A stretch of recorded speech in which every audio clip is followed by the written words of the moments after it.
Voice sense প্রথমে আমরা শিখে নেই অ্যাক্টিভ থেকে প্যাসিভ। ছোটবেলায় তোমরা যা করেছো ওগুলো আমি দেবো না, ফেসবুক ইউটিউব এগুলো ভরা আছে, দরকার নাই। শুধু চেঞ্জটা শেখাবো ডিরেক্টলি।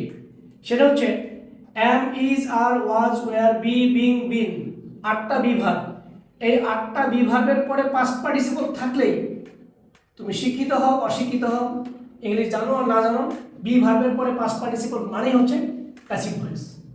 প্যাসিভ ভয়েস করতে গেলে বি ভার্ব লাগবেই। তো এখানে আমরা টেন্স ছাড়াই এই ক্লাসে দেব মাত্র দুটো। এসএসসি এবং এইচএসসিতে এই দুটো স্ট্রাকচার সবচেয়ে বেশি আসে। আমরা যত ভয়েস চেঞ্জ করি বাংলাদেশে, যে ইউটিউব ফেসবুকে, এই আনারি টিচাররা যত ক্লাস নেয় একদম মানে কোয়াসি প্যাসিভ, এই প্যাসিভ ওই প্যাসিভ রিফ্লেক্সিভ, এগুলো বাবা পরীক্ষার জন্য দরকার হয় না, মাথা খারাপ করার দরকার নাই।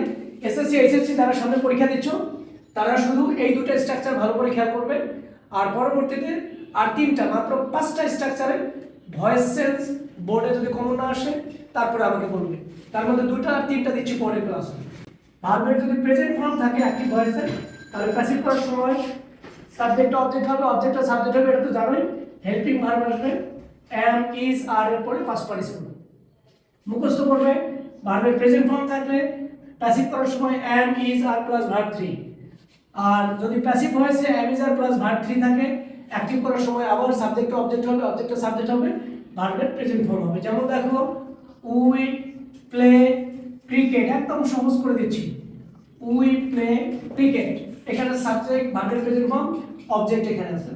তাহলে এই ক্রিকেটটাকে সামনে নিয়ে আসো, ক্রিকেট এখানে ইজ আসবে, এম ইজ আর একটা, ক্রিকেট ইজ, তারপরে past participle, cricket is played by us, cricket is played by us. তো এখানে যদি বাড়তি অংশ থাকে, we play cricket in the field, in the field, যদি বাড়তি কোনো অংশ থাকে আমরা বাড়তি অংশটা এখানে বসাই দেব। Cricket is played by us in the field, in the field. তার মধ্যে তোমাদেরকে একটা টেকনিক শেখাই। টেকনিকটা হচ্ছে অবজেক্টের পরে যদি প্রিপজিশন থাকে, মানে প্রিপজিশনাল ফ্রেজ থাকে, তাহলে তোমরা কি করবে, বাই প্লাস অবজেক্ট মাঝেও দিতে পারবে, বাই প্লাস অবজেক্ট শেষেও দিতে পারবে। কিন্তু এখানে যদি প্রিপজিশন না থাকে তখন কি করবে?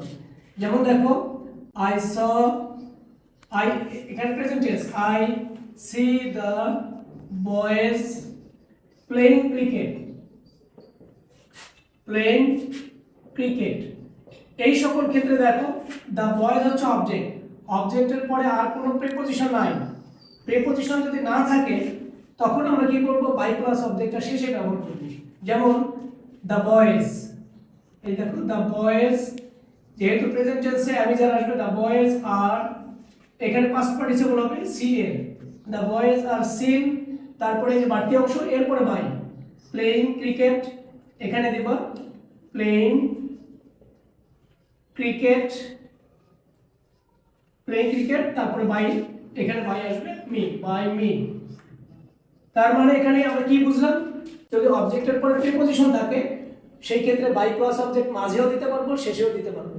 আর যদি অবজেক্টের পরে প্রিপজিশন না থাকে তাহলে বাই প্লাস অবজেক্ট সবসময় শেষে দিব। তাহলে এখানে আমরা সাবজেক্টের পরে ভার্বের প্রেজেন্ট ফর্ম থাকলে প্যাসিভ করার সময় অ্যাম ইজ আর লিখবো, ভার্বের পাস্ট পার্টিসিপল লিখবো। আবার উল্টো দিকে যখন আসবো তখন অ্যাম ইজ আর তুলে দিয়ে সাবজেক্টটা অবজেক্ট হবে, অবজেক্টটা সাবজেক্ট হবে, ভার্বের প্রেজেন্ট ফর্ম হবে। এরপরে দেখো সাবজেক্টের পরে যদি ভার্বের পাস্ট ফর্ম থাকে তাহলে প্যাসিভ করার সময় ওয়াজ অথবা ওয়্যার এবং ভার্বের পাস্ট পার্টিসিপল। আবার প্যাসিভ ভয়েসে যদি ওয়াজ ওয়্যার প্লাস ভার্ব 3 থাকে, অ্যাক্টিভ করার সময় ভার্ব 2 হবে। এই দুটাই বোর্ডে সবচেয়ে বেশি আসে। যেমন we saw, we saw him, we saw him, তাহলে he was seen by me. এই দুটো স্ট্রাকচার একদম মুখস্থ করে ফেলবে, তাহলে দেখবে বোর্ডের প্রশ্ন ইনশাআল্লাহ কমন পেয়ে যাবে।